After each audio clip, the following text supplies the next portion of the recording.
Hi, everyone. You're listening to ToRAISE Questions Doula podcast, and this is Thérèse Hakoun. I am the Executive Director of To Labor, which is an international doula training and certifying program. Welcome, everyone. I'm back this week to continue our conversation with Cary York, who is a lactation consultant, and she's going to go over things that we didn't get to on our previous episodes. So I'm looking forward to continuing that conversation. So I will be back in just a few minutes and we'll begin our conversation.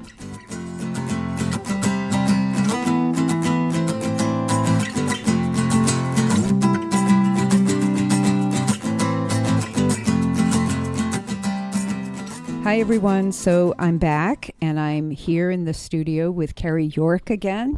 Remember Cary from last episode? Well, here we are again. Hi, Cary. Hi, Thérèse. Great to be back. Yes, I'm really glad because we talked about so much, but so much more still has to occur. And as you and I were just talking before I pushed record, I just looked to make sure I pushed record. We'll probably have to do more than this one. We'll probably have a part 3, and it could be more than that. But we're going to do as much as we can today in an hour of talking. So, what do you want to talk about today? Well, last time we talked about the natural process of lactation and sort of mom and baby naturally going about breastfeeding. Yeah, the undisturbed. Undisturbed, without a lot of intervention. And the ideal. Right. Right. So we know not everything's ideal, No. just like birth. Right. We have an ideal image of birth, and we don't always get that. Right. And we have that of lactation, and we don't always get that. Right. So there wouldn't be my profession of lactation consultant if it were easy. And I think that moms equate the word natural with easy. I think you mean when it's related to breastfeeding. When it's related to breastfeeding. Yeah, I think that is, very common. I would say the process of labor and birthing is natural. Right. But it's not easy. Right, exactly. Right? And so while we have that, we talked about that ideal last time, problems do present themselves. Right. And as birth assistants and doulas and people that work with women and babies, I wanted to really kind of give you some of the mechanics. Great. This time. I think it's really, really important. So I joke all the time that my job is 80% like psychological or counseling and 20% plumbing. So while the majority of what I do is around helping the mom feel happy and secure and okay about what's happening, the other part, that plumbing part, is kind of what I want to talk about today. And maybe the next time we meet, we can talk about how to support mom emotionally as she learns. Right. That's a really big piece. But I think that just kind of getting down to the nitty gritty of how does a baby latch to a breast and how does the milk transfer and what are the potential complications of that would be good to get into today. I think that's great, Cary. Okay. So take it. Okay. So, what is a good latch? So a good latch is a latch that a baby is able to transfer milk and mother is not in pain. Baby is able to easily transfer milk and comfortably, and mother is comfortable as well and feels relaxed and good. And what does that look like? Yeah. Right? Right. So what that looks like, so older textbooks, or even some current textbooks on breastfeeding lactation, line the baby up with the the shoulder and the ear and all of these things in a straight line. It's very kind of complicated directions on how to position the baby at the breast and have the baby open wide. Right. I find that that's true in a sense, and also a little bit more gray than that. Well, that's good to hear, because certainly that is what I was taught as a, well, I really wasn't taught much. I was kind of winging it, as I talked about last time, but that is what I have been taught through the years of working in birth about this perfect alignment. There is this perfect way to position yourself and your baby and to breastfeed.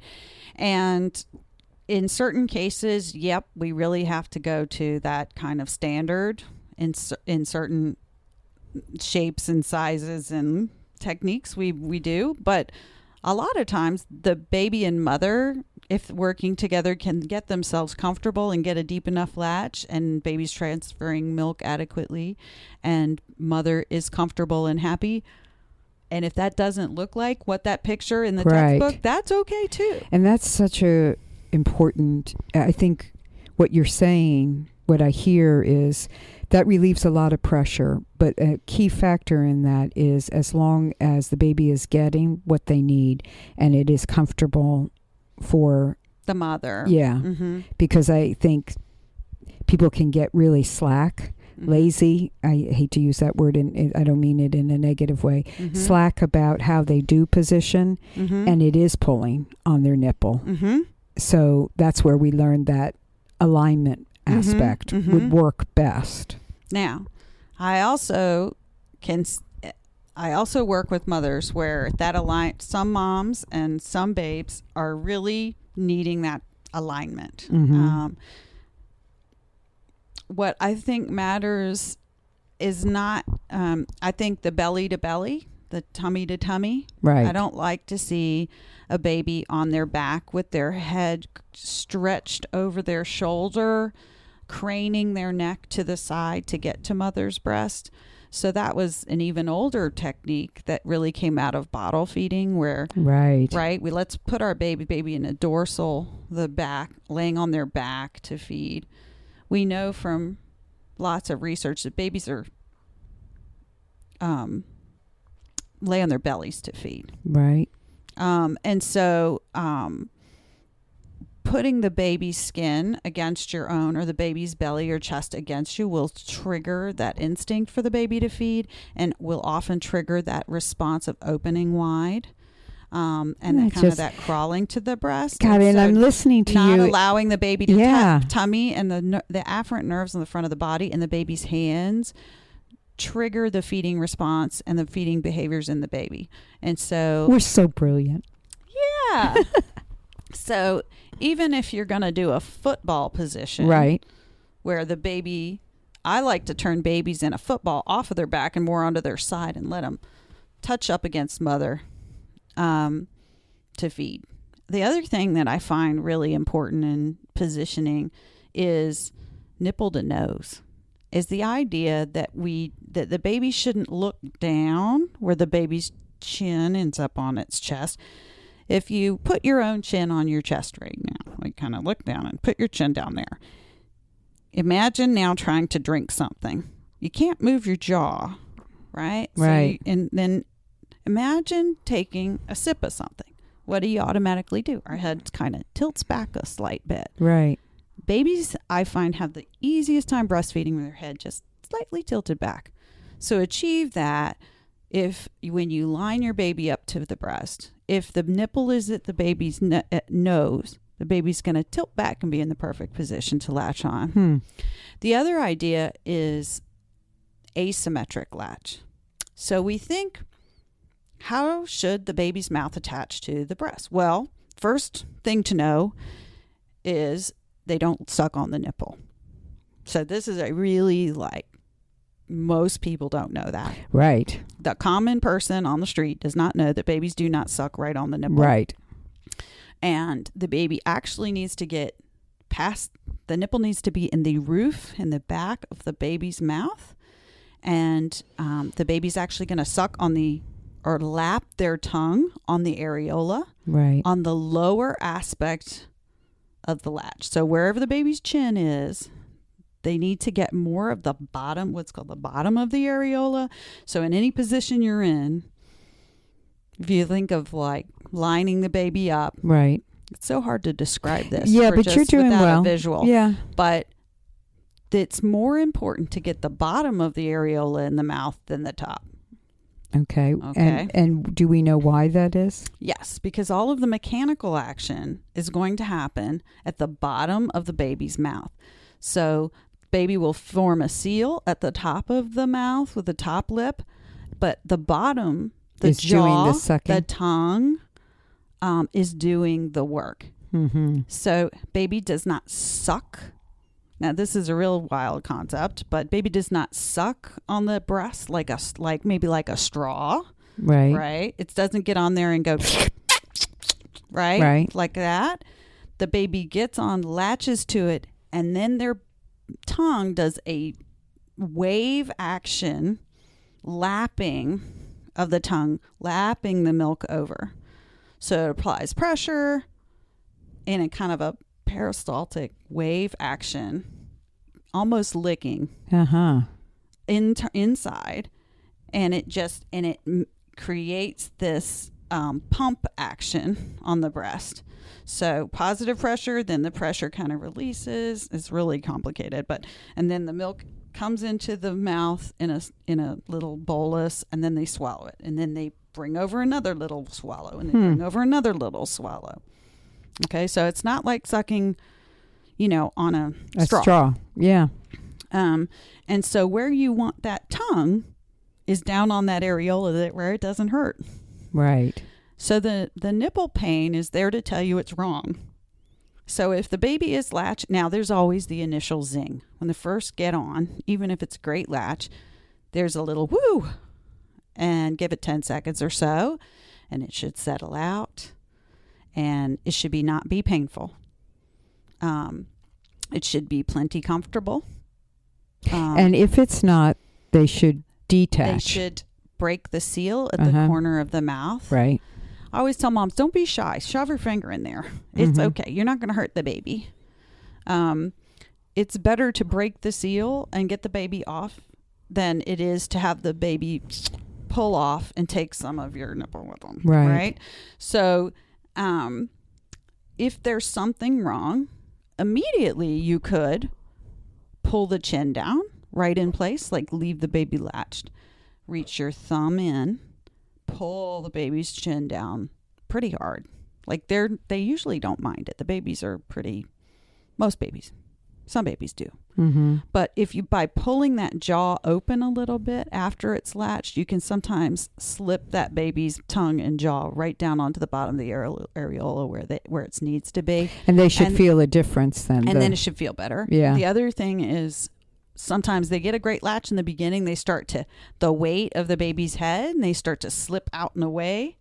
And so when the baby's on and latched well, deeply onto the breast, the nose should touch the cheeks and the chin. Everything should be up and touching.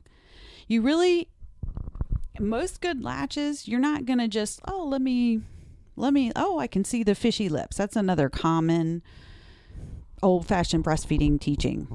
Go look at those fishy lips. If they're fished, well, I've seen lots of really bad latches that were fished lips, right?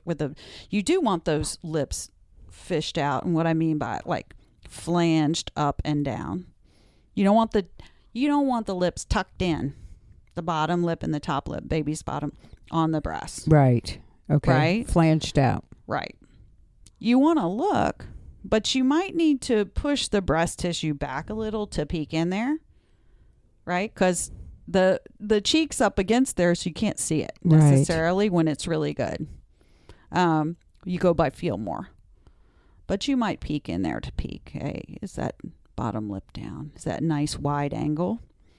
But sometimes pulling the baby back off the breast to check if it's wide or not, you've slipped out back on the tip again. Right. So to achieve this, if you think we talk about in lactation, we talk about the sandwich. If you're going to eat a giant, I say a Five Guys burger, I don't know if most of your crowd is vegetarian, but no, I it's eat just Five Guys burgers, and they're Yeah. gigantic, and you have to kind of squeeze the thing to get the whole thing in your mouth. And when you go to eat a giant sandwich or a burger, and you kind of tilt your head back, and you put your bottom lip on first, and put your whole mouth over it, right? It's not just let me shove it in symmetrically. You kind of peel it into your mouth. A lot of times you get a good latch with a baby the same way. Put the baby's bottom lip on, wait for the widest mouth. That's another thing. Really big common mistake is not waiting for the widest mouth. Right. And baby will very quickly pick up a bad habit of not opening wide. How does one encourage a wide mouth? Never give it to them unless they give you a wide mouth, and they will. Even if you tease the nipple from the tip of the nose down. Start at the tip of the nose, baby's nose. Take your nipple and kind of tease it down to the chin again and again. And baby may go, And there may be several small opening in the mouth, like little bit. And then they kind of rear back and give you a giant baby bird mouth. And then you jam the baby on. And not... That's how I know the jam the baby I on. know. I'm saying it because I want you to correct me, I guess. So, lovingly, assertively, not too aggressive. You don't want to be so... I'm not a big fan of jamming babies on. The trouble comes when they open wide for a split second. And so the jamming it on comes from... that mouth's going to close real quick. Well, that is right. It. If they just left it open longer, we could take our sweet time. But you don't have to. You don't want to get to the point where you're upsetting mother or baby. Like that's right. But if the baby gives you enough of an open mouth, wide enough, for enough time, and you can manage to get that bottom lip on at the bottom ring of the areola first, aim for the bottom, unless you have a really, really large areola. But aim for look at the bottom rim of the areola and put the bottom lip there, and then go up over as you put the baby on. And if somebody does have very large areolas, because I've seen lots of them, and I'm sure you have as well, they're going towards the bottom. You're going for the bottom. So period. Maybe the bottom, go for about halfway down or 2/3 down the not areola. Up. And I think, this is you good. don't even have to have a lot of the top of the areola in the mouth, depending on how big the areola. I mean, if it's a very small areola, you may get the whole thing in there, but many women don't get the whole areola in. Yeah. And so that's like, we say, get the whole areola in. Well, some women can't. And you need to get the bottom of the areola The bottom. in. Okay, got this bottom part now. And then the nipple should go to the roof of the mouth. Mm-hmm. So what many moms I see a lot of is we think about putting that nipple down into the baby's mouth. We try to put it down into the mouth, right? You aiming that nipple down into the throat where you think, let me stick this down its mouth. You don't want to stick the nipple down its mouth. It's going to run right into the bottom jaw and tongue. It's going to catch on the nipple. Right. And really not get in deep enough and crush it. Right. You don't want to hook the bottom lip onto the nipple and then go over top and grab the top of the areola, because then you're going to when that tongue starts working, it's going to crush that nipple, scrape and crush that nipple into the roof of the mouth. So by putting it on the bottom, you want to also point that nipple toward the roof. Right. The baby needs, you ever see a baby latching and it's in their mouth and they're still looking for it? Right. And they won't engage on it. And it's like, it's in your mouth, baby. What's working? Because it hasn't triggered yet? 9 times out of 10, the nipple is not on the roof of the mouth, right. And the baby doesn't feel it, is looking to feel, there's a reflexive spot on the roof of the mouth. Right. That causes the baby to engage in the closing the mouth and the sucking.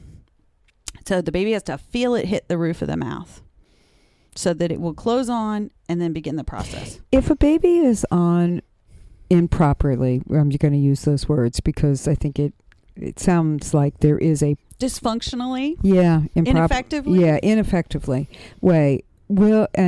Is sucking more on the nipple. Will they still get some milk?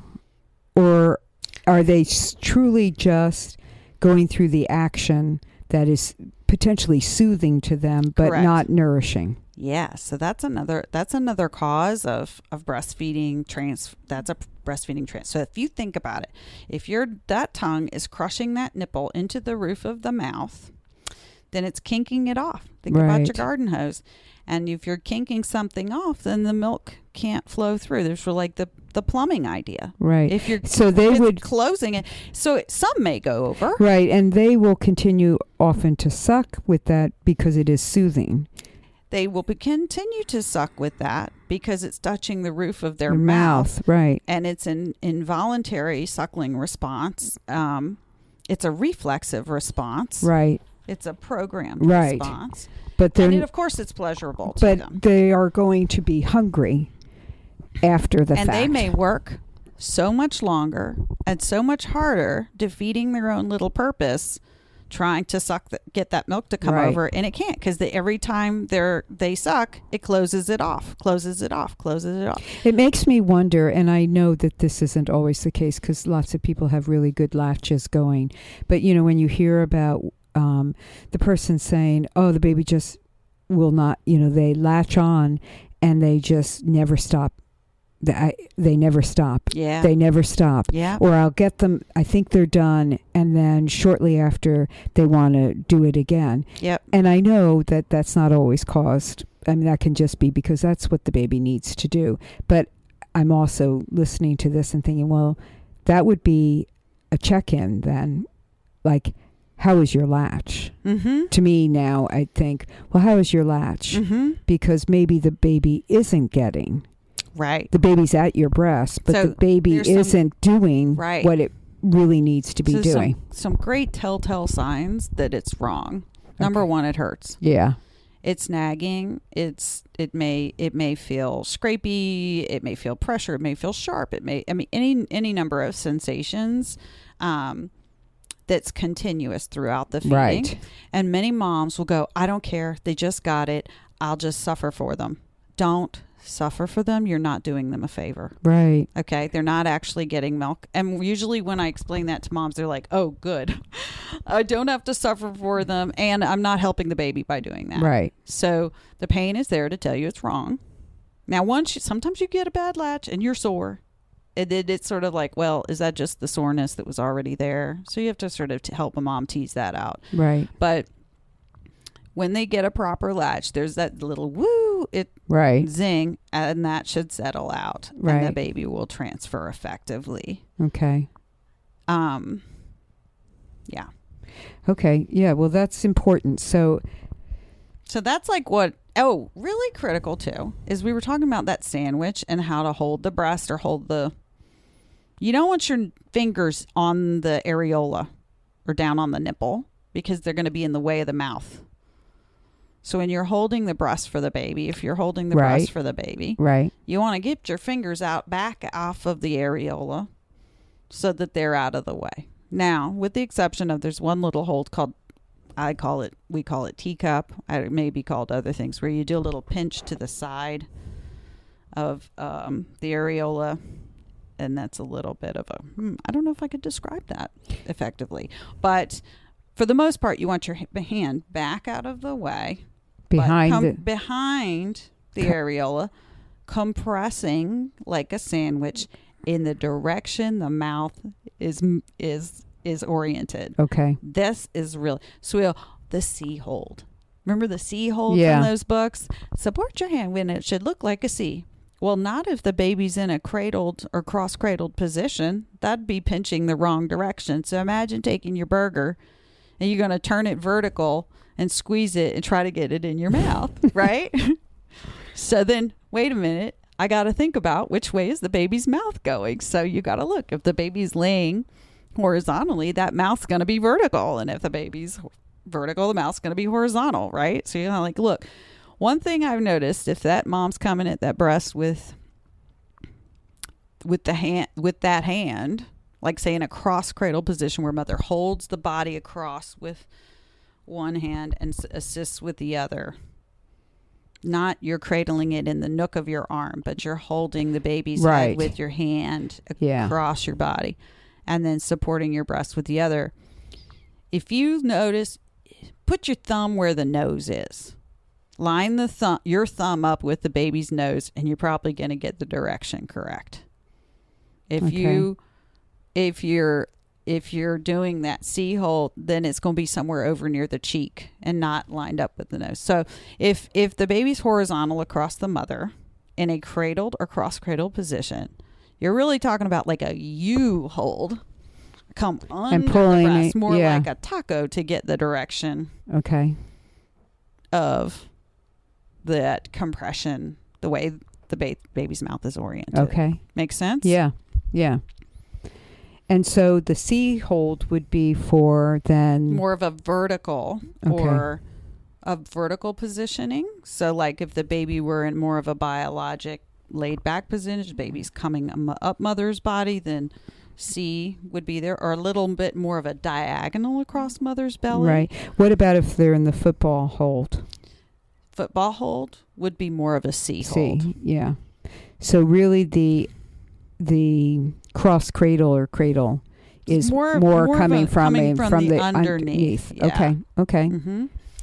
So that kind of describes when we've got a nipple to work with, we have a baby that opens their mouth wide, we've got normal anatomy for mother and baby. That describes what a good latch looks like. That's good. Good. So then we want to talk about mom's end. Right. We talk about attach A to B, right? So mom's A, and we're going to see about her nipples. So mom needs an inverted nipple in most cases, although some babies can latch to flat and inverted nipples really pretty well. But typically the baby is looking to feel that nipple hit the roof of its mouth. Right. Right. So, in order, really, we were talking about this before we started recording, how moms don't really look at their nipples. Or it drives me crazy. I mean, what I was saying to Cary before we started is that I don't think most practitioners who are working in birth, and I can't say this, this is a general statement, but it's based on listening to women. Nobody asks them. They don't really look at their breasts and discuss with them, well, do you plan to breastfeed? And let's look at your breasts and let's look at your nipples to prepare them for what it, they want to know what size their pelvis is. Mm-hmm. Will the baby fit? Yeah. And it really is interesting. Practitioners, OBs, and midwives alike, maybe midwives a bit less, they really are not trained in lactation, breast assessment, lactation issues. They really heavily rely on the nurses and the lactation consultants. Yeah, and I definitely think that's true of OBs. I think, we're going to have exceptions, of course, to everything. Mm-hmm. And I think I've had conversations with OBs about this. And they're like, I'm like, do you even get anything? Some of them are like, no, we don't. Or we get an hour. Or we get, right. They don't know. And it's not that they don't want to do it. I think many of them, they really care about their patients. They care that they breastfeed. I mean, at least in the area of the country that I live in, I find that they care. They just don't necessarily have the training. I remember having a woman who had lumpy breasts with breastfeeding. And she got really concerned. And to me, it was just normal. It was, she just had filled ducts and they needed to be empty. Normal in the sense that it was breastfeeding related. But she called her obstetrician gynecologist and they said, "Ooh, a lump. We really need to do a CT scan on you." Because of without an actual physical assessment. Yeah. And it was like, okay, I get there. I get it. But it was like, this woman just had a baby and she's breastfeeding. Is that not in the equation of the conversation? Well, and I think it's interesting that they ordered CT scan off of telephone call. Yeah. Yes. So anyway. Yes. So go ahead. So we went through the good latch, but then let's talk about So we're going to talk about mother's anatomy, Right. different nipple shapes, Right. and how to assess before the baby is born, and how to help if you're a doula or a midwife, how to help your mother assess herself. Right. So in the weeks, about 36 weeks and beyond, you're usually going to look at it earlier, but you really want to wait until you're at term, 37 weeks or beyond, before you go doing a whole lot of nipple stimulation, especially if you're high risk or risk for premature labor, because doing any kind of nipple stimulation prior to that, if you could put yourself into labor if you do too much of it. But it's always something you want to see. Your breasts are going to grow and change throughout the pregnancy anyway. So you really want to see in those final weeks, how am I looking now? Right. Right. How are my nipples looking now? And when I assess them, what do they do? So there's something called the pinch test. You look in yourself in the mirror, stand and look at yourself from the front, turn to the side, look at yourself, look at your nipple. Does it evert? Most women know when it gets cold, do my nipples evert? Mm-hmm. Or are my nipples sensitive? Do they stand up, or do they just kind of lay flat? When I take my fingers and I put them on my areola, about just back from, not right at the nipple, the base where the nipple meets the areola, but about at the ring or just inside the ring of the areola. And that's pretty true for any size areola. Mm-hmm. And I pinch. Does my nipple poke out more, stay the same, or retract inward? Okay. Okay, so that's going to give you some information. How far out does my nipple sit when it's stimulated and everted? Is it out as far as the length of my tip of my pinky finger, like that from that first knuckle out? Is it that long? Is it shallow, like little bit, like maybe a couple millimeters or a quarter of an inch out? Is it short? Doesn't invert at all. It just sits there flat. Mm-hmm. Does it avert a little bit, but then in the middle, it's got like a dimple and it goes in? Mm-hmm. Does it sit flat, and when I press, does it retract in? So the first type is like a normal, like a nice long normal everted nipple, like kind of a larger nipple. Is your nipple large? Is it small? Does it stick out? So if it's sitting out nicely, you're probably all right. You're probably not going to have a nipple issue. Mm-hmm. If it's as wide and big as your thumb, maybe it's going to be a little big for the baby's mouth. Maybe not, depending. Some babies get their mouth pretty wide. Yeah. If it is short, maybe it'll be all right. Maybe you don't have to do just normal anatomy, and it may protrude more as the baby suckles. Right. If it is flat or retracting, you might want to consider working on the nipple a little bit. Now, this does not mean old-fashioned rolling or roughing. Oh, God, that's what I was told to do. Yeah. And I mean, it had nothing to do with the shape of my nipple. Create a callus. Yeah, it was. Toughen them up. Toughen them up. Oh, I'm so glad we mentioned that. No. Bad idea. And I thought, Cary, that was something that was antiquated because I was old. But I have said that at workshops, and people have said, oh, I was told to do that just recently. I mean, like... No. I am not talking about doing that. I mean, that. I swear this probably was not true, but I felt like they were telling me to take sandpaper and rub it on me, to toughen them up, because you need to get them prepared. No. And I remember the first time I tried, and this was with my first pregnancy, and it hurt so bad, and I thought, this hurts. Yes. This is hurting to a damage point. Let's create I stopped. Excoriating your nipple prior to delivery. Yeah. Right. So I did. That was some bad. And then that went away to the point that nobody even does anything with the nipples or ever looks at them. Right. So we kind of swung the other direction. So there's some valid reason to look at the nipple. Right. So what if it is flat or inverted? It inverts.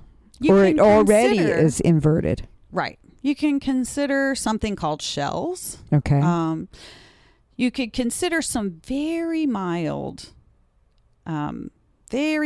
occasional pulling of it out with a nipple everter or a hand pump, a little bit of pulling it out. But this is where you don't want to go pumping or pulling out your nipples too much to put yourself into early labor. Okay, so I'm not suggesting that a mother begin pumping to avert her nipples on a daily basis. I'm not. Okay. But what I'm saying is you might consider a little bit of that to assess, is this going to come out at all? Does it come out at all? But there's a product that's like a nipple shell that's different from a shield.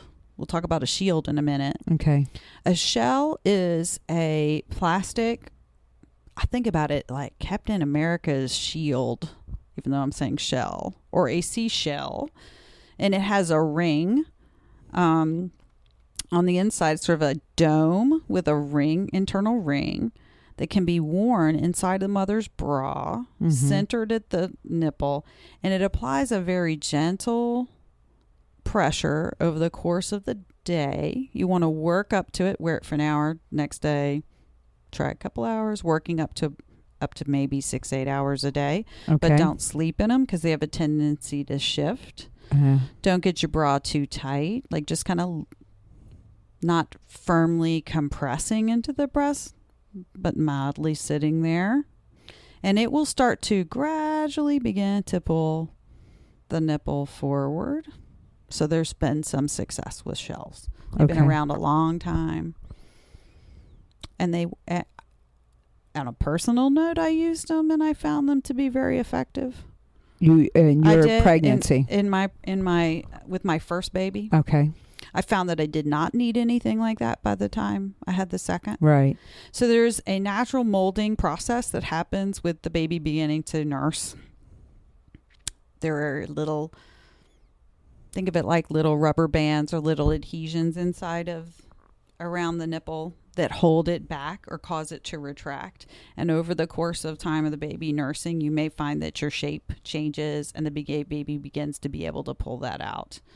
Sometimes that's not a pain issue. Sometimes it's a little I can't remember what my nipples looked like prior to giving birth, but fortunately, whatever they were fine. I mean, I did not have this. Nipples was not my issue with breastfeeding. But I will say, this is so probably too much information, but it's like, I guess from 15 years of breastfeeding and being pregnant, my nipples just stand out. Oh, sure. Oh, my God. Yes. I have the standout nipples. Like, even with a bra on, it's like, there's that girl's nipples. Yeah, well, all those babies and all that nursing did that. Yeah, that's it. Yeah, so I know that they can reshape They them. do reshape. Yeah. They can reshape. Yeah. Sometimes they'll go back inverted between babies. Sometimes they stay out different forever. So potentially a shell might help. Might help. Okay. Now, and potentially gentle manipulation, of kind of pulling gently on it to, or with a pump a little bit. Maybe a little bit of, so here's I pulled a reference for you. La Leche League. Right. The La Leche League website has a fantastic little page on this. Okay, good. So if you go to the La Leche League website or Google pinch test La Leche League, that'll probably get you there. Right. But they have a really wonderful page with like little illustrations. That's good. It really much more in-depth description of what I'm giving you. Yeah, which is good. You're not here to do it all. Yeah. And we'll give you more guidance on if you need to do anything or not. Okay, good. That'll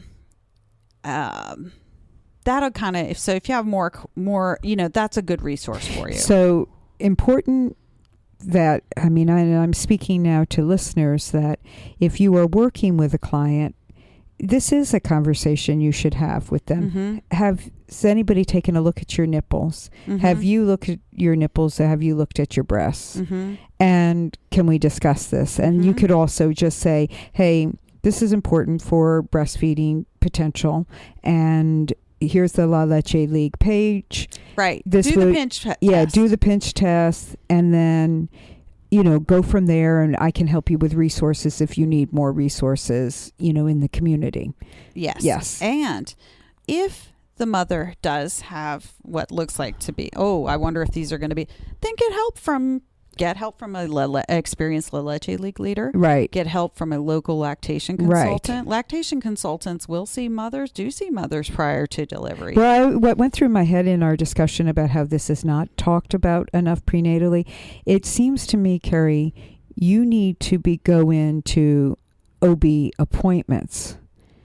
I mean, there should be a lactation consultant on staff at an OB practice, and that each person that they're seeing should get a consultation with a lactation consultant. And some would be real quick, like, okay, blah, blah, blah, blah. I just want to take a look at your breasts. Here's go over the simple things. Here's information. Just to we think of lactation consultants as helping fix a problem. Correct. After there's a problem. So that prevention part. Now, here's because so many people aren't aware of what we've just been talking about until they give birth and they're trying to get their baby on, and the baby won't latch because the nipple is inverted or flat.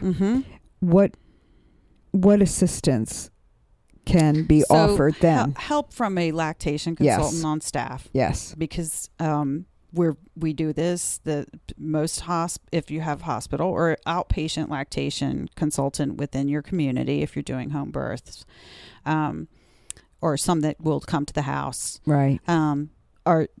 This is what we're trained for, and we're really good at getting it to work. And then if it does not work, if it is impossible, if even the most skilled lactation consultant can't get that baby on or get that baby, often they'll get on, but they slip off.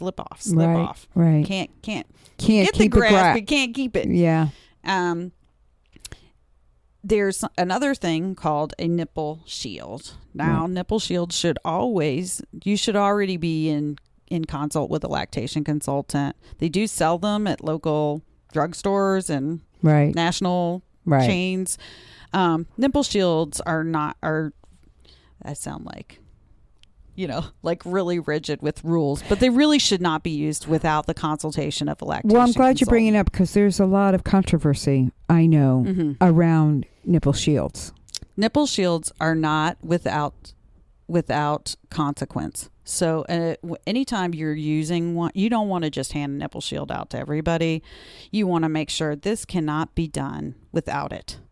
And when you cannot get it, even when the LC can't get it, it's a great tool. And thank goodness we have them, but they are cause of low milk supply.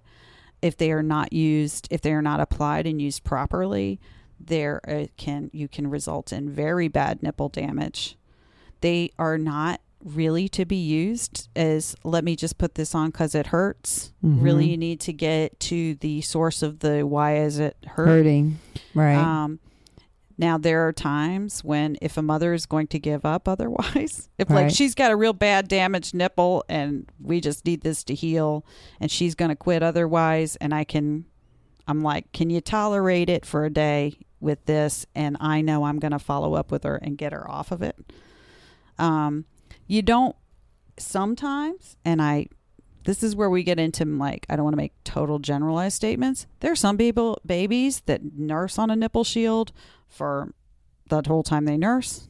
It's an extra piece of thing that you have to keep up with and wash and tend to, and you need to pump most likely as well. Why does it prevent? Why does it affect? The mouth is not right on that nipple. Okay. It is decreased stimulation to the nipple. There may be decreased milk transfer due to the decrease in suckling pressure on tongue might not be hitting the right spot on the areola. And the the mother's body responds to the baby's mouth. Right. And so that decrease in stimulation, sometimes we have an issue with that. Okay. So it should be used under the guidance of a lactation consultant. Okay. That's good input. Mm-hmm. And a good, because I have heard that they have been handed out randomly. Mm-hmm. You know, like, oh, just use a shield.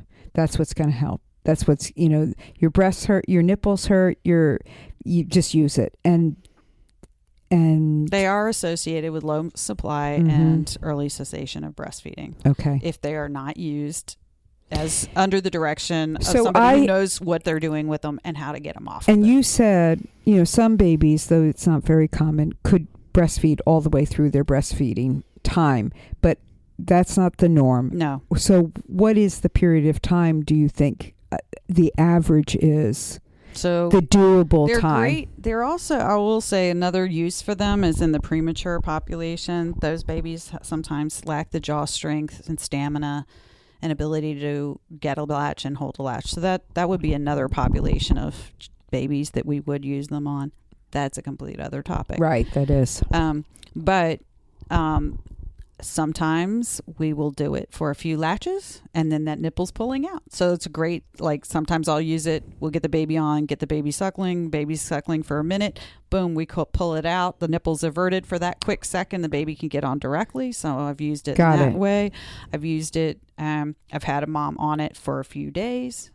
Sometimes when the milk comes in, there are two things that happen. One is there's an excess edema. Right. The IV fluid that mothers get, especially if the mother has a large and pendulous breast. The IV fluid, the extra edema in the mother's body tends to hang out down. So she's going to get that up, get the breasts up and kind of get that swelling. Right. Out of, so extra swollen nipple and areola can be an issue. There's something called reverse pressure softening where you sort of take your thumbs at the base of the nipple, kind of push back on the areola and kind of get a nipple back. Right? You just kind of push the swelling right out of the areola, say the baby. When the milk comes in, you may have additional swelling or a nipple that just seems you had one and now it's kind of disappeared. Like if you blew up a balloon and where did the tip of that balloon go? It's blown up so much. So you may have to let a little milk out to get the nipple back. You may have to, if a mom is flat or inverted and we've been using a shield, sometimes I keep them on the shield through the milk coming in normal engorgement phase, which is like first 5 days. Just to help that nipple. Just to get through. We'll get through that part. Then we're going to start working on getting that baby off. But I say that in a very general sense. Got it. Which is why you need a consultant. To do a very specialized, individualized assessment of what's going on, because each baby, each mother, each nipple, each milk transferring, each tongue, each oral anatomy, the shape of the baby's mouth, the shape of the arch of the baby, all these things come into play, and that's what we do. Okay, that's good. Mm-hmm. So that's really good advice. One more. Mm-hmm. What about? I mean, yeah. Give me something else. Give us something else. Oral anatomy of the baby. Okay. So we'll just briefly chat about tongue tie. Okay, good. Okay. Yeah, because and some resources for you on tongue tie. Okay, good. Okay. So we've covered anatomy of the mother. We've covered how the milk is transferred, and we'll talk briefly about the baby's oral anatomy. And we'll talk, and let me just interject here. One thing we did not talk about, and we're not going to right now, and so it can be another conversation, is the mother's anatomy of the low milk supply based on their glandular, I can't say the word all of a sudden. Glandular. Yes, thank you. Tissue. Primary memory glandular insufficiency or hypoplastic breasts. Right. But that's another discussion. That's another discussion. Yeah. Okay. Right. So we're just talking about connecting point A to point B today. Right. Not necessarily how the milk is made or how it goes through or how much is made. Right. So how about the baby? So the baby's anatomy, so things that can affect are the baby's frenulum, which is the string under the baby's tongue. Sometimes that can be called a tongue tie if it's too close to the tip. I'm going to go into that in a second. Other things that can affect are if baby's got a little habit of sucking its own tongue or thrusting its own tongue forward and they don't want to open their mouth wide. So Right. kind of teasing that baby's mouth open. Sometimes a long and difficult labor where there's a lot of head molding. Some babies have headaches. Some babies are stiff and tight. I find light stroking of the baby's temples, neck, shoulders helps to open wide their mouth. I also will sometimes put my little my pointer finger between the like I let the baby bite my pointer finger and take my thumb and gently work on the hinge of the jaw joint. Mm-hmm. Like I just kind of gently, not rough at all. Really gently. Just a massage. Just a light massage. And I find the babies are like, oh, that feels great, and then and they open their mouth really wide for me after that. And I know I used to have, when I was young, like a TMJ situation. And in high school, I went to an oral surgeon. And what he did was he taught me just that, how to massage from inside and with my thumb on the outside to gently massage my jaw. Same thing. So I could open my mouth wider because it would just lock into place. So that, of course, of course, babies, they've just been born. Right. They've gone through the birth canal. Especially I would think prima gravidas, first babies. Yeah. And as they come through, if they may have their jaw slightly off center, like kind of to the side a little, which might, some of that loosening. Sometimes they'll have a receding chin. Mm-hmm. So the chin may be far back. That sometimes is from the birth and it's kind of, they're back and then it's going to relax forward. Sometimes it's just heredity. Right. It's just the way they're. So you really want to work on, is that baby getting on the bottom of the areola? Okay. That's just something to tuck away in your brain for later. But I want to point out the tongue tie. First of all, doulas, if you are not a licensed practitioner, meaning a doctor, a midwife, a nurse practitioner, a pediatrician, a dentist, then you do not diagnose tongue tie. Right. Okay. So even a lactation consultant does not technically diagnose a tongue tie. Okay. We evaluate the frenulum. We evaluate the mobility of the frenulum. We report to the doctor or the ENT or dentist our findings of what the tongue mobility is doing and what we're seeing and the effects of how that's affecting milk transfer and pain in the mother. And then the doctor will do their evaluation. So we refer. Okay, good. Okay, so we identify potential issues. We think maybe this might be it, and then we refer. We do. Okay, so that's just something and that's really important. It's a legal issue. Well, and doulas aren't primary care providers. Correct. Period. They're not supposed to be assessing. They're having knowledge, and they're saying, "Hey, you might want to look into this." Yeah. Here's the. So in a doula's case, if they're like, that. I see that frenulum is all the way to the tip of the tongue. Right. You might say, gee, Mom, I see that there. Let's have you to ask the pediatrician about that. Exactly. Right. Right. And so I won't get into the different types of tongue tie necessarily. There's some that come all the way to tip. There's some that are in midline. There's some that are recessed and back that you can't even see, that are back beyond the oral mucosa. The posterior tongue, those are really hard to identify. But here's what you're looking for in your mom. You're looking for a baby that's having some latch issues, like maybe you can get it, maybe just can't hold on to it or is letting go. Mom may be having pretty significant pain, even with what looks like a really good deep latch. Right. It's like, ooh, something's wrong, but it's like it should be right. Right. Like, and it's beyond, he got me the first time and now I'm just sore. It would be compounding and growing pain. Mm-hmm. Like it's just getting worse and worse. You're looking for a nipple shape, even with a good deep asymmetric on the bottom of the areola latch. You're getting a nipple shape that may be crushed, like it's been in a vise, like a flattened nipple. Should not look nice and round like a gumdrop. Mm-hmm. Okay. When it comes off, More characteristic with the tongue tie, often we see a bevel and a point.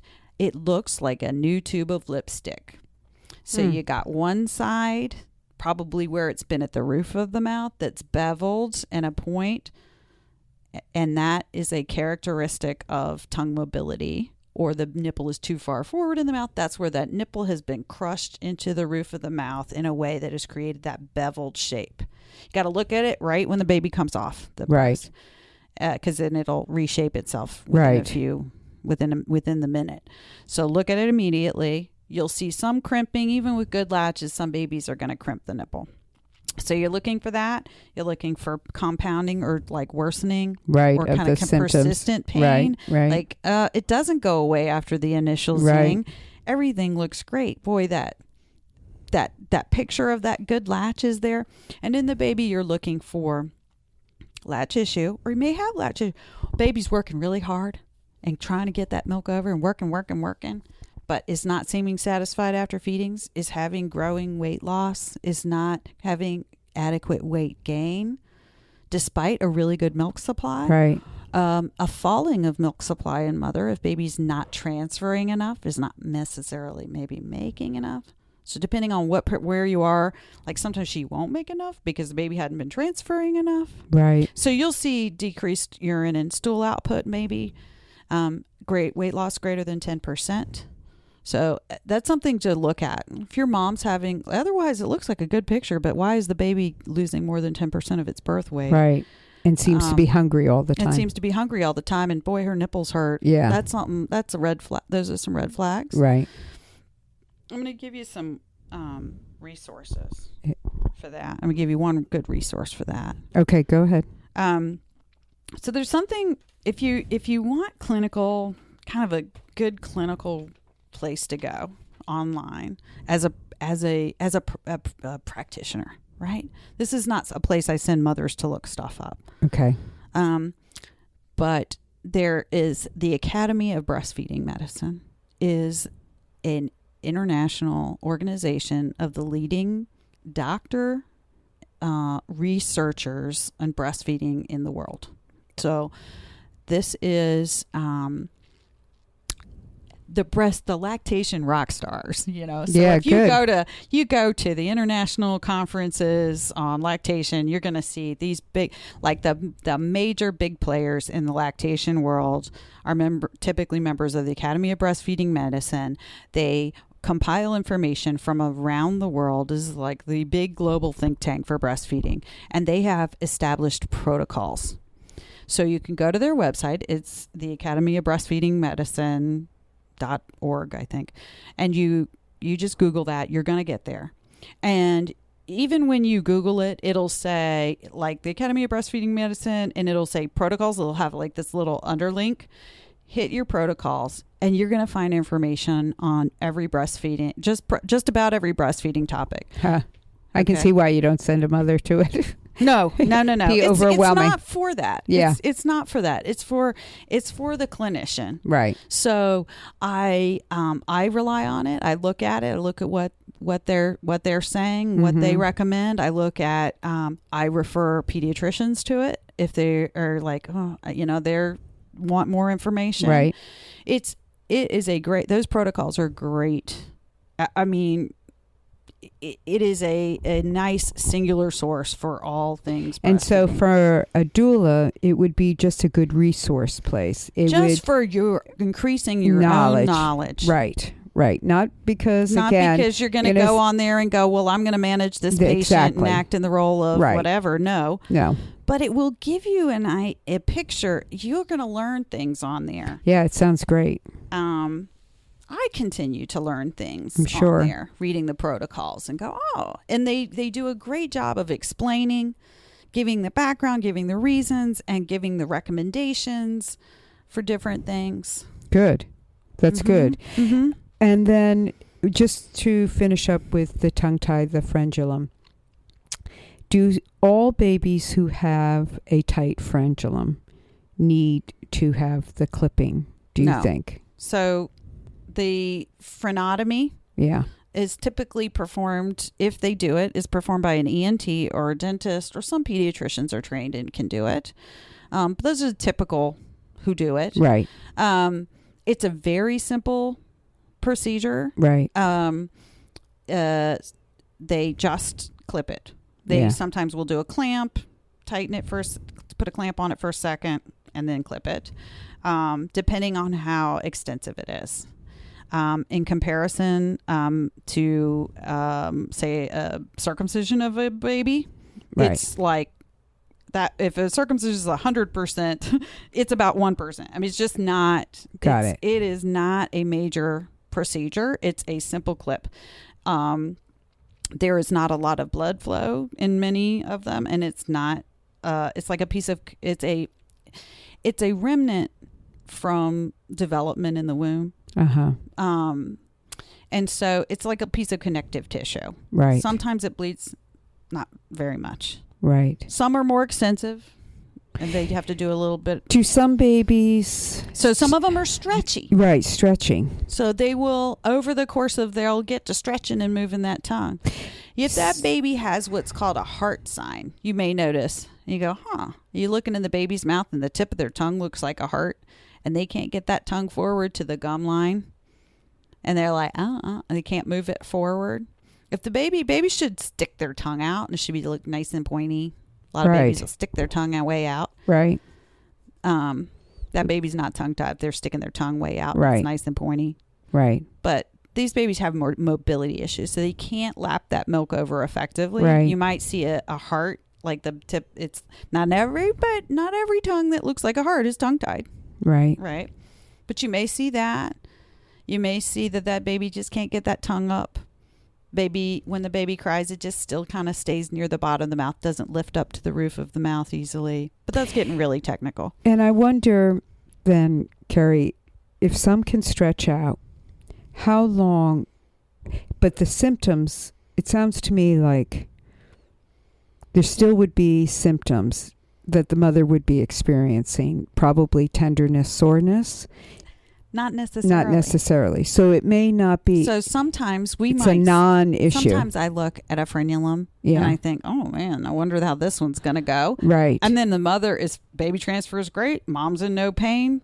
And it's all good. Enough. It's fine. Okay. They do just fine. If they're feeling pain and the frenulum is assessed, so it's not an immediate, sometimes it becomes very apparent. Mm-hmm. Like, oh, this is the shortest little thing. Mm-hmm. They really can't push their tongue out. Mm-hmm. Then that's probably a pretty clear diagnosis to the person who is capable of making that Some diagnosis. Are very obvious. Right. Mm-hmm. And others, I guess the answer is it's not our job. It's curiosity. Like, how do we know one is going to be stretchy and one isn't going to be stretchy? That comes with assessing a lot and experience. I guess that's it. So there's no way for... So if somebody is experiencing a baby, the things that you just said, prior to me asking this question, the latch appears to be good, but the nipples are getting raw. Mm-hmm. It hurts to be nursing, an assessment should be done. Mm-hmm. And with probably a lactation consultant first, just because maybe it's... Right, because you want to rule out other latch issues. Exactly. And then the lactation consultant is going to make a referral then if they feel like it is the frenulum that needs to be addressed. Right. Okay. Right. Okay. And I mean, they can go to their pediatrician and talk about it too, but the pediatrician... I want to point out there is some controversy and differing of opinions between different practitioners. So... what a surprise. Yeah. There's some controversy, and even amongst different groups and different... So I think even when choosing a practitioner, you want someone that's kind of... maybe even has a lactation consultant, a pediatrician. Maybe they got a lactation consultant in their practice. As you're choosing a pediatrician, you might ask that, or do you work with lactation coaches? Do you have someone you refer to? I think that's a great question. Those are really things. And so pediatricians that are familiar with lactation or work easily with lactation consultants tend to be open-minded to these things. I mean, I'm really making very generalized statements. Sure, I get it. I do them all the time. Just because your pediatrician doesn't have a lactation consultant doesn't mean they're going to be closed-minded to tongue-tied. Right. But nevertheless, there are practitioners that are like, I don't believe in it. That just, and so, or they don't believe that it needs to be done, that at this kind of thing. Now, then you'll work with ENTs or other people that work with it or do it and work in the field and do it all the time. They go, oh no, this really is it is a real thing. Right. Okay. So if you have somebody that's saying to you, if you feel that it may be your problem or your mother's problem and they're getting the feedback, it's always okay to get a second opinion. Right. It is right. The mother can go seek a consult from an ENT. Now, then we get an insurance thing and whether she needs a referral and all of that. But it's okay to ask someone else if you're like, wait, I just got completely the door shut on this. And they said, oh, that's nonsense. I don't believe in it. I don't know that I would accept that answer as a mother. And I don't accept that answer as a lactation consultant. Okay. I want to have, and I have had ENTs evaluate mothers and say, nope, that one doesn't need it. So doesn't mean the baby's automatically going to get their tongue clipped. Right. But let the baby get in front of somebody really is like, this is their specialty. Right. I got it. This is what they do. That's and good. They are able to go, nope, this one's going to stretch. You're fine. Or, oh yeah, let's release that. Yeah. And my experience, I did not have this with my own children, but I know through people that I've worked with and talked with that when their babies have had the frenulum clipped, it's instantly a change. It's a remarkable, dramatic. And I know one mom who was really fretting about, I don't want to do this to my baby. I don't know if this is the right thing, going through all the mom angst. Mm-hmm. But she was having issues and the baby wasn't sleeping. I mean, baby sleep, but I mean, the baby was not satisfied. Yeah, was not satisfied. And she did it. And I think this was like 3 weeks after the baby was born. And it was instant. Everything changed. Her milk, fortunately, wasn't impacted dramatically by the not. Right. Yeah. And the pain, the feeling, the pain relief. Yeah. And the baby was happier. Yes. Because the baby was now not having to work so hard for something that they weren't getting enough of. So, yeah, I've only heard satisfied stories. I have not heard the other side. Ever seen someone who did it that was like disappointed. Well, and I think that can happen. Well, though. I think that there are providers who go to one extreme or the other. There are ones who there are probably frenulums that maybe did not need to be clipped that would have stretched out or were a little tight but wasn't a major issue. But they did it anyway. And then there are those that you just described who are like, this does not exist and we're not doing it. And I always wonder about that in the way that, do they understand breastfeeding? Is this from where bottle feeding, it's going to be, they don't see it a problem because they're not putting it in the context of breastfeeding. It's not a problem for bottle feeders. Right. And I think there's more of a general...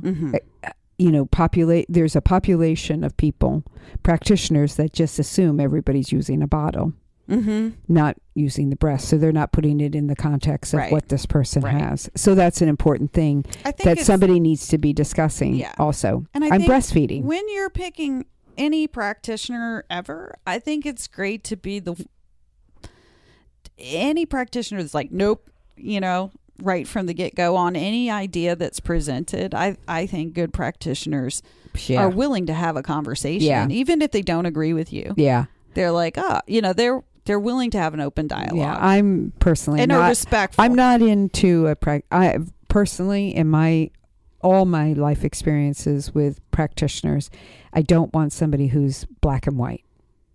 Like either it's this or it's not this, or it's not this and it is this. I want to be able to have that dialogue with somebody and give me the risks and the benefits and the pros and the cons and then the evidence and the information. Right.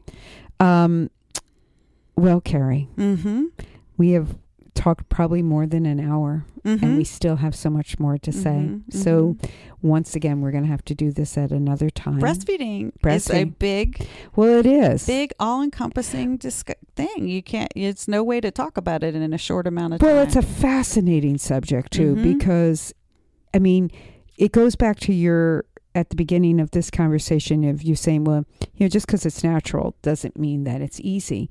And, I think we want to encourage breastfeeding. So we will say, well, this is how we were designed. We were, babies were born to breastfeed and you have breasts because you could breastfeed.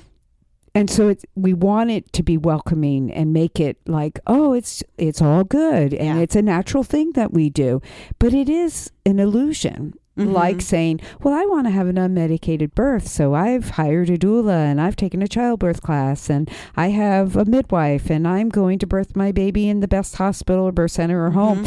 And still they have to do the labor, which is damn friggin' hard. It's still labor. Yeah, it's still labor. And breastfeeding, sometimes babies just, they do it. It takes practice. Yeah, but some just jump on and do it. Right. And some but those are but that's not everyone. No, and I like the midwife that I work with and in our community who will say also to somebody who's breastfed before, like they're having now their second baby and they're just thinking, oh, the baby's just gonna, I know what to do. And she will remind them that, yes, you do now, but your baby doesn't necessarily. I mean, like, remember. This is a different baby. This is a different baby.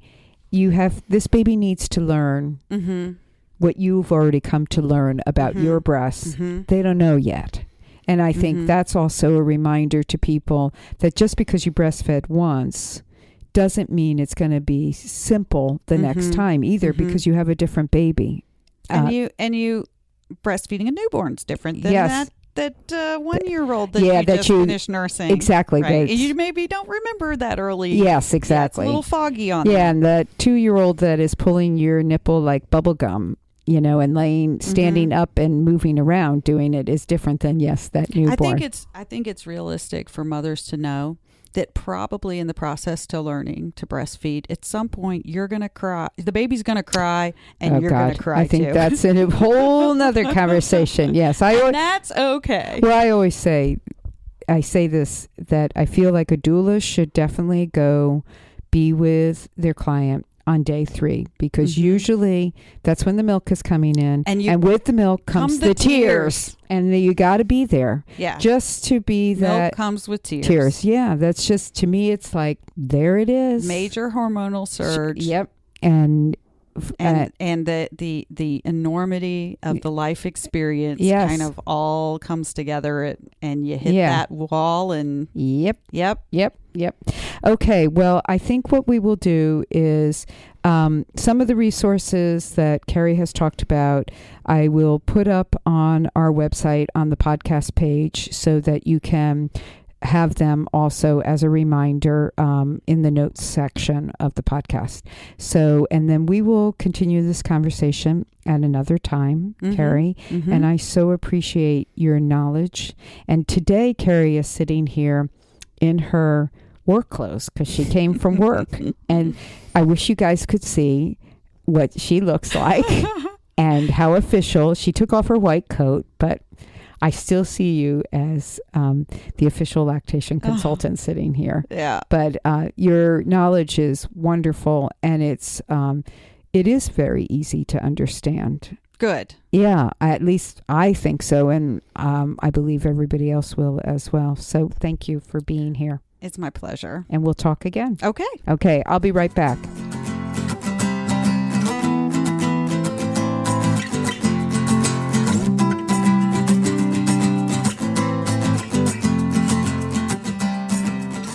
So I hope that you found that as helpful as I did our conversation with Cary. I think we could have many more, and maybe we will. You will see how it goes down the road. If you have questions you would like answered, please don't hesitate to send to us to ToRAISEquestions@gmail.com. And we can ask Cary specifically certain questions about breastfeeding that we did not get to because there are so many different variables in people's breastfeeding experiences, both as a parent who is breastfeeding and also as a doula who's trying to support the client. So please don't hesitate to let us know. If we can help you with some other questions, we'll pass them on to Cary. Also, just a reminder again that we do have workshops coming up. You can find them on our ToLabor website under the calendar page, and many coming up in the fall. And we are in the process of planning, 2018 already. So if you're interested in potentially bringing a workshop to your community, please contact us at tolaborworkshops@gmail.com. We would love to come to Northern California, to Arizona, Florida, just to name a few, Hawaii, many and all of the communities and states around. We would love to have an opportunity to come. We can't come everywhere, but if you are interested in talking about this as a potential, please contact our workshop coordinator. And one last thing, again, I put this out there periodically. If you are enjoying this podcast, first and foremost, we're really grateful to know that and appreciate all the positive feedback that we get from people who listen. Please pass it on to others in the communities that you live, that we exist. The more people who are listening, the better it is for everyone. And if you are enjoying this, and we know it is a free podcast, but if you have any interest in helping support it financially, we welcome any donation, little to large.